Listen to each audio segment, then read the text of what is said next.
Bruce hier, BB2K Airsoft Channel. Schön, dass ihr wieder eingeschaltet habt. Ja, heute, ihr habt ja schon im Intro gesehen, geht es um etwas richtig Spezielles aus meiner Sammlung, wo ich absolut stolz bin, euch das zu zeigen. Denn ich muss ehrlich sagen, ein Kindheitstraum ohne Spinne ging hier in Erfüllung. Heute zeige ich euch den, ich denke mal, das lasse ich lieber einen Profi sagen. Das 45er Longslide mit Laservisier. Das ist brandneu, wir haben es gerade reingekriegt. Ein sehr gutes Gerät. Man berührt nur den Abzugshahn, dann leuchtet der Leitstrahl auf. Und dann bringt man den roten Punkt dorthin, wo die Kugel hin soll. Man kann nicht verfehlen. Genau, heute zeige ich euch den 45er Longslide mit Laservisierung. Ich hole ihn mal aus dem Ständer heraus, mach mal das Magazin rein. Ja, das Ganze im Original von der Firma AMT Hardballer in der 7-Inch Variante, bekannt aus den James Cameron Filmen von 1984, Terminator. Arnold Schwarzenegger geht in diesem Streifen einkaufen. Nicht nur den 45er Longslide holt ihr da, sondern auch noch die Spaz 12, die Uzi 9mm. Richtig schöne Geschichten. Und 1984, da war ich 18 Jahre alt. Unglaublich. Und da wollte ich sofort schon diese Schmuckstücke hier haben. Wer hätte das gedacht, dass jetzt mit 57 ich viele dieser Schmuckstücke als Airsoft-Varianten zu Hause habe. Ein absoluter Wahnsinn, hätte ich nie gedacht. Und das Edelstück, das zeige ich euch heute hier. AMT Hardballer Longslide Kaliber 45 mit dem Lasersight von der Firma Mafioso. Und ich würde sagen, Intro ab.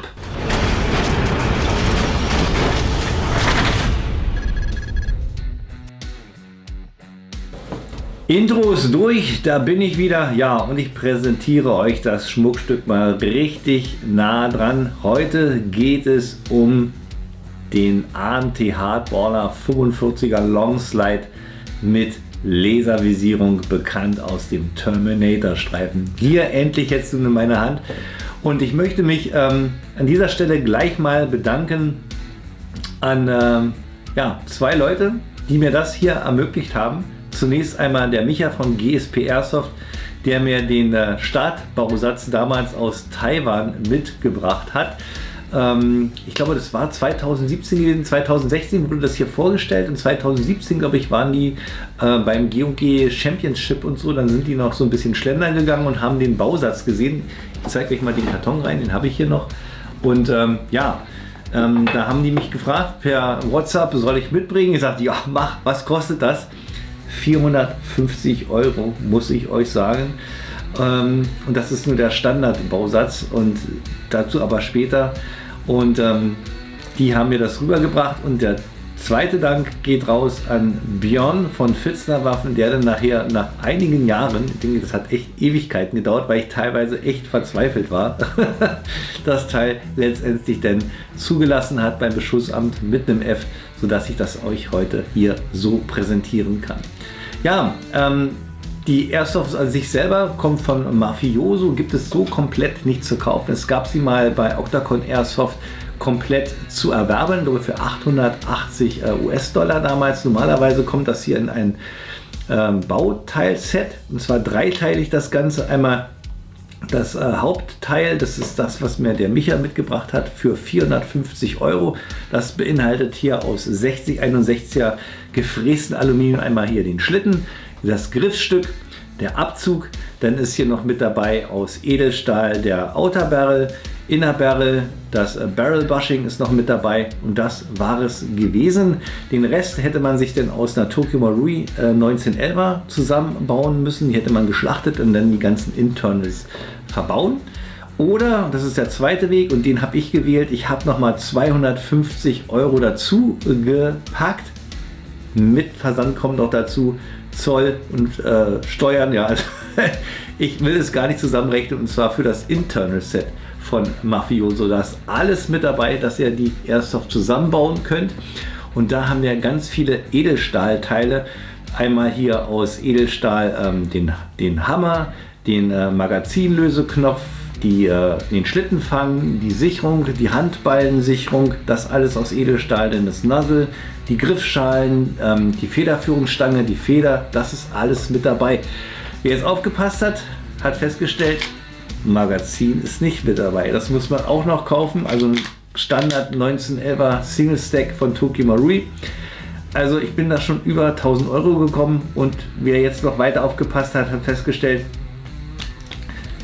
Laser fehlt auch noch. Hat Mafioso natürlich auch im Angebot gehabt für 150 Euro.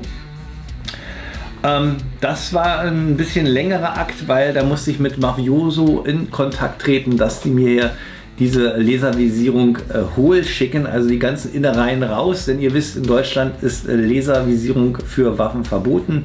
Ich brauchte also den Hohlkörper.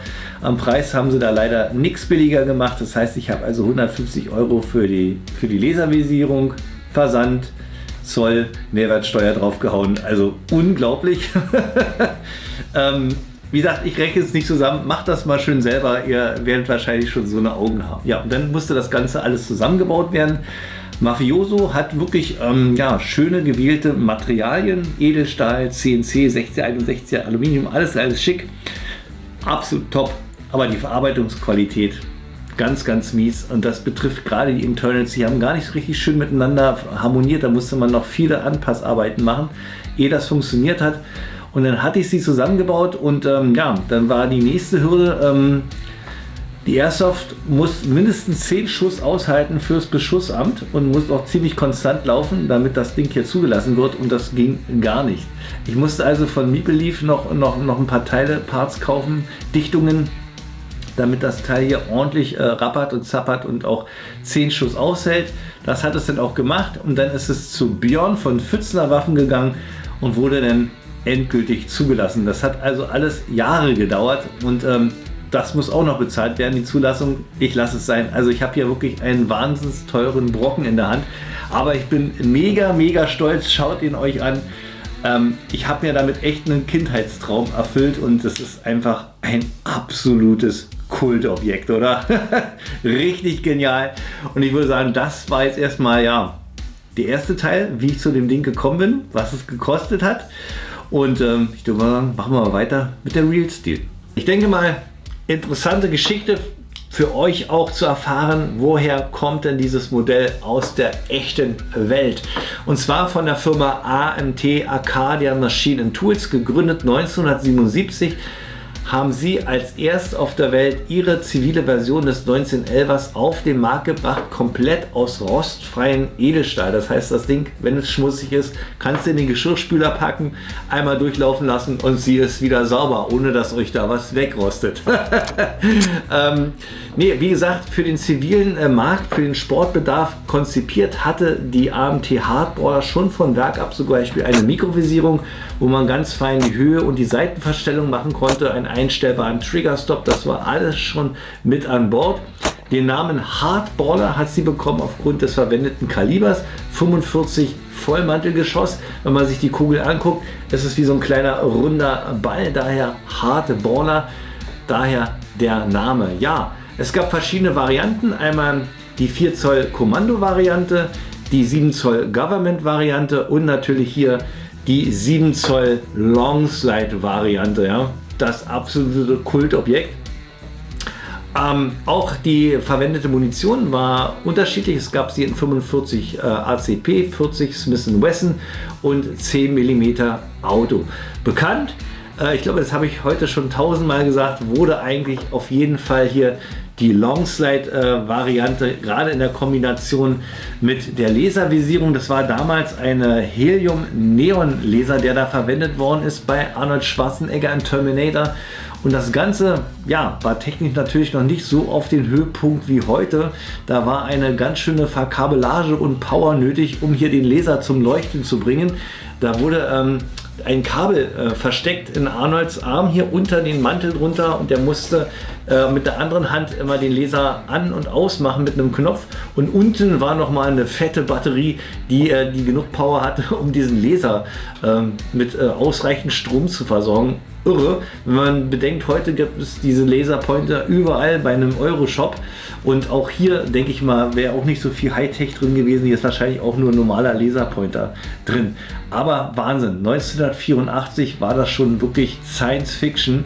Der Longslide selber kam 1980 auf den Markt, war also wirklich brandneu, als er bei den James Cameron Filmen verwendet worden ist. Ja, technische Daten hatte ich euch ja eingeblendet. Ich denke mal, vielleicht interessant für euch gewesen, hier den Real Steel Part mit mir zu machen. Aber jetzt zurück zur Airsoft. Gehen wir mal noch ein bisschen näher ran auf die Verarbeitungsqualität, die veränderten Materialien und auch die Markings.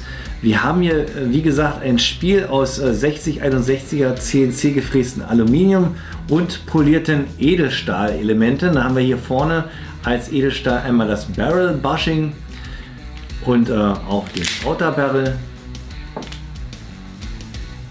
Sehr, sehr schön gemacht. Und wir haben ja, seht ihr auch, so eine kleine Andeutung von Drall im Lauf. Sehr, sehr schön gemacht.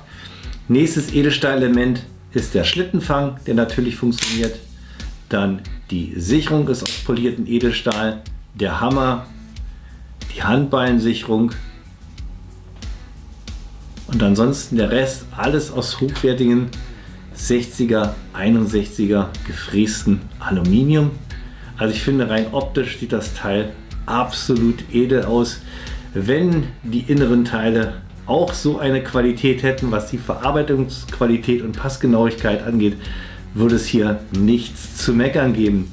Ja, schauen wir uns mal die Markings an. Da haben wir alles an Bord, was den Sammler ja zum Pochen bringt, was das Herz angeht. Da haben wir einmal auf der linken Seite die Geschichte mit AMT Hardballer Automatik, das AMT-Logo, Longslide, Kaliber 45 ACP.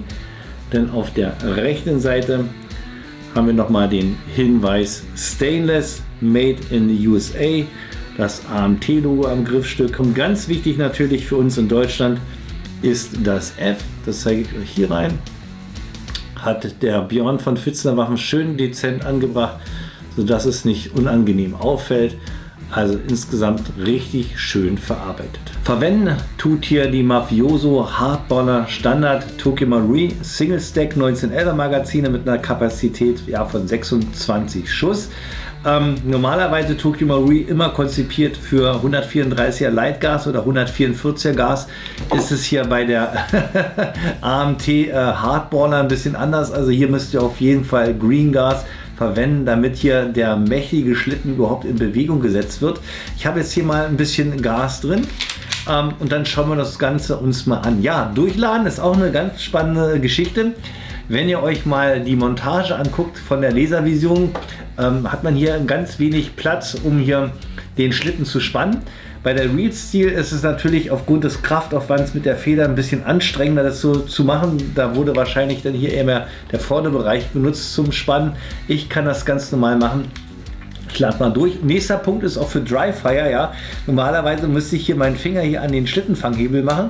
Haben wir hier auch ein Problem. Funktioniert auch nicht, so muss ich mit der zweiten Hand machen. Also ich lade erst mal durch. Jetzt hakt es natürlich. Mache jetzt hier mal den Schlittenfanghebel wieder nach vorne.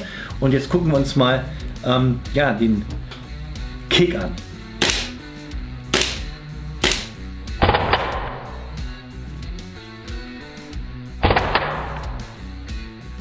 Also ihr merkt, das zappelt ganz schön, weil dieser massige Schlitten mächtig in Bewegung gesetzt wird. Den Abzug habe ich eigentlich ganz gut hinbekommen. Ist noch nicht ganz perfekt, aber jetzt läuft das schon so einigermaßen smooth mit, dass ich hier sofort den Druckpunkt habe. Resetpunkt. Ist noch ein bisschen hakelig, aber funktioniert so ganz gut. Ihr seht auch, nach dem letzten Schuss bleibt natürlich der Schlitten hinten. Also von vornherein eine richtig coole Geschichte. Ich zeige euch das nochmal aus der Perspektive.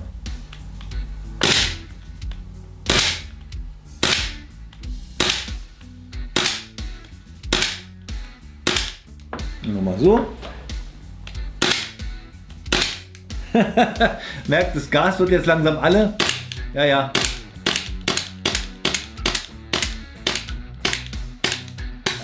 Und zu Ende. Das war's.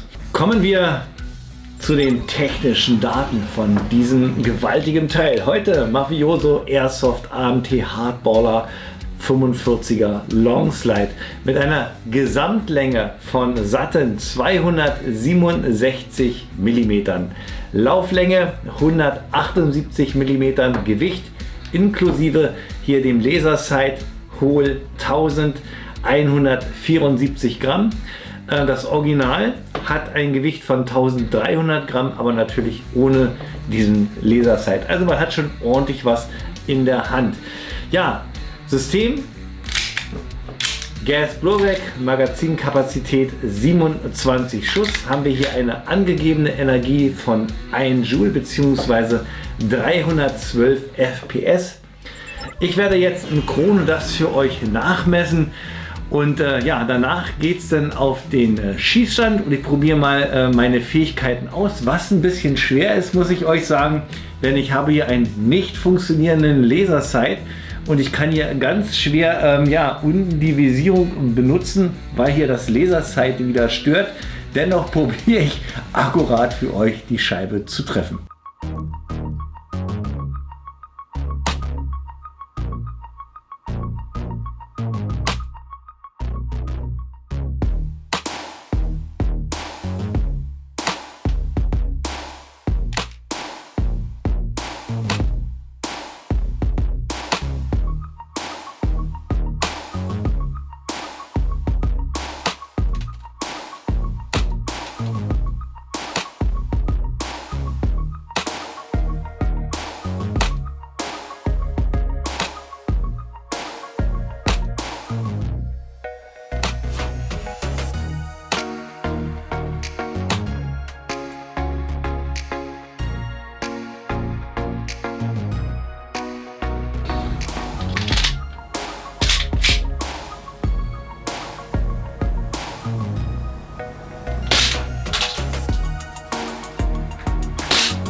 Was noch übrig bleibt zum Schluss, ist mein Fazit und meine, ich traue mich das ja gar nicht zu sagen, dieses Wort, Kaufempfehlung. Ja, ja, fangen wir mal mit der Kaufempfehlung an. Für wen ist dieses Schmuckstück gedacht? Also erstmal an erster Stelle für diejenigen, die ja zu viel Geld haben. An zweitens für die Leute, die ja viel Geduld haben, gerne Tränen auf sich nehmen, Wut auf sich nehmen, Verzweiflung auf sich nehmen, ja. Und drittens, es ist jetzt der falsche Finger, für alle Terminator-Liebhaber, denn der 45er Longslide gehört eigentlich in jede Terminator-Sammlung dazu. Der Preis, wie gesagt, ihr kommt hier über 1000 Euro locker und ja, wenn ihr die Möglichkeit habt, dieses Ding hier zu kaufen, dann versucht es so zu bekommen, dass es schon komplett zusammengebaut ist, dann habt ihr nämlich nicht mehr diesen ganzen Stress mit dem Zusammenbauen. Denn ich würde sagen, Mafioso an sich ist nicht schlecht, die Firma, aber die müssen an ihrer Verarbeitungsqualität, was die Passgenauigkeit angeht, noch extrem arbeiten. Wenn das gegeben ist, also wenn man da wirklich kauft und sich sicher sein kann, einfach zusammensetzen und man hat den Spaß, dann würde ich schon, ja, ich weiß nicht, ich traue mich das auch nicht zu sagen, ist es das Geld wert, ja. Weil ihr seht das Grinsen, es ist Kult, ja, das ist ein Kindheitstraum. Wie gesagt, hier in meinen Händen und ich hätte nie gedacht, dass ich das Teil hier jemals besitzen kann. Sehr, sehr kultig. Aber wie gesagt, teuer ohne Ende. Also jeder muss es selber wissen. Es wird wahrscheinlich schwer sein, das Teil zu kriegen. Ja, Kaufempfehlung geht also wirklich nur an die Wahnsinnigen raus. Ansonsten Fazit, wie gesagt, die Materialien absolut top, das Gewicht, das Feeling, das Schießen macht richtig, richtig Spaß. Es ist halt schade, dass wir hier einen deaktivierten Laser haben. Aber alle Leute, Schweiz, aus der Österreich oder generell um uns herum aus der Insel, Airsoft-Insel Deutschland, die können natürlich mit dem Laser hier hantieren. Denn ja, ich weiß auch nicht, die haben nicht so eine großen Probleme, was das angeht, als das deutsche Waffenrecht. Ich weiß gar nicht, warum diese Dinger hier verboten sind. Ja. Andere Geschichte, anderes Thema. Ich würde sagen, das war mein letztes Wort zum Sonntag gewesen für dieses Teil hier. Jetzt seid ihr dran. Was haltet ihr von diesem Monster? Schreibt das unten mal in die Kommentare rein. Ich bin wirklich jetzt mega gespannt auf das, was jetzt kommt. So, das war's gewesen. Bruce BB2K Airsoft Channel bleibt mir nur mein Endspruch. Wie immer, wer meinen Kanal noch nicht abonniert hat, ihr klickt mal da oben drauf. Unten gibt es ein weiteres Video von mir. Bleibt mir alle gesund und munter. Wir sehen uns beim nächsten Review wieder. Jetzt muss ich mal gucken, ob hier noch ein bisschen Gas drin ist. Und dann lassen wir das Ding noch mal eine Runde zappeln. Mach's gut, euer Bruce. Wahnsinn.